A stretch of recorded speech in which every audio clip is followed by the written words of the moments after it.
Araw po sa ating lahat. Ngayon ay magbablog tayo dito sa kabaan ng Roduan.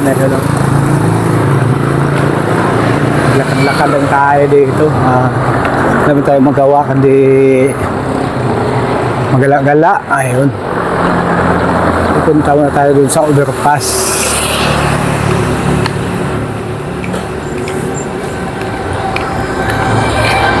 Ano yung laundry. Tayong gawa pala ba? Ano? Pupunta muna tayo ng overpass para picturean yung para kunan natin yung sitwasyon ng traffic ngayon. Ayan.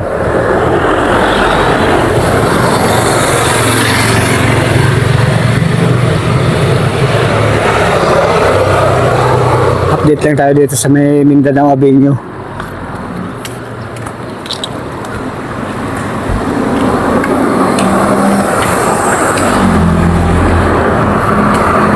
Malapit lang tayo rito kaya i-update ko kayo dito sa Mindanao Avenue kung mustahin natin ngayon yung lagay ng traffic, ayan.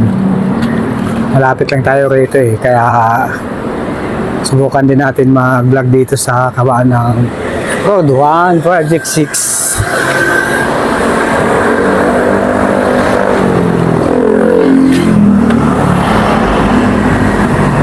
Sunset ganda ng sunset natin. Maganda yung sunset natin sa ngayon.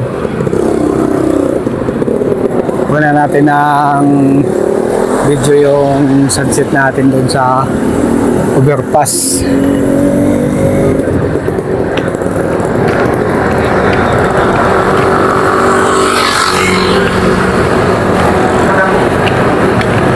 Tawid tayo. Tawid tayo guys, tawid tayo. Ayan.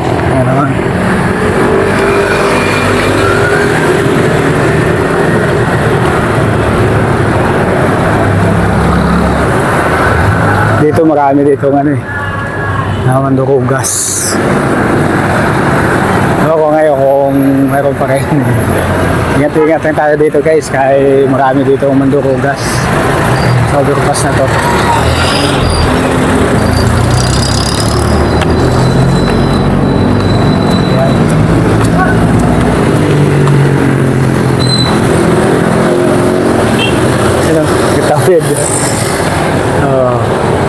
Kahit sabihin natin bawal,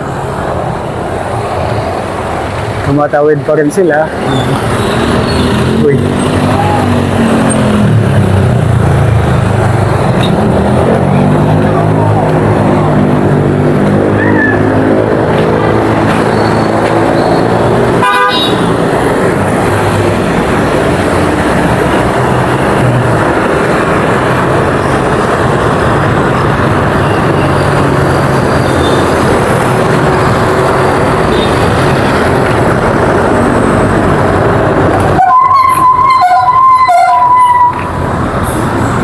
Ganda rito, ito yung overpass sa may Mindanao Avenue.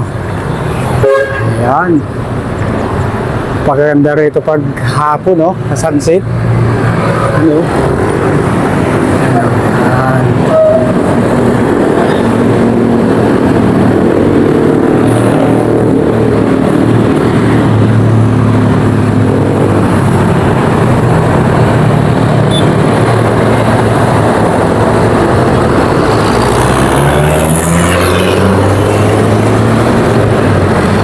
Overpass na to, dito nakunan yung pamangkin ko ng cellphone. Kung aming nireklamo siya sa barangay, nagbanta pa siya sa amin. Babalikan daw niya kami. Grabe katapang yung nandurugas dito. Pero ngayon parang wala na rin dito nag-aabang. Grabe dito. Nakatakot natin dito sa overpass na to. Pero ngayon nakaupo na sa digong. Nung umupo lang sa digong, nawala na yung mga mandurugas dito sa overpass na to. Ayan. Dito sa kabaan ng Mindanao Avenue. Ayan. Marami yan dito durugas dati. Ayan.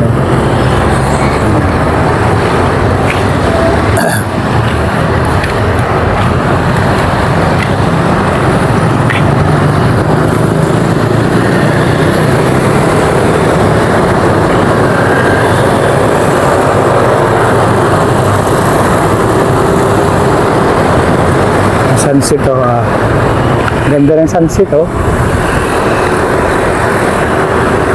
Oh, diba? Ang ganda oh.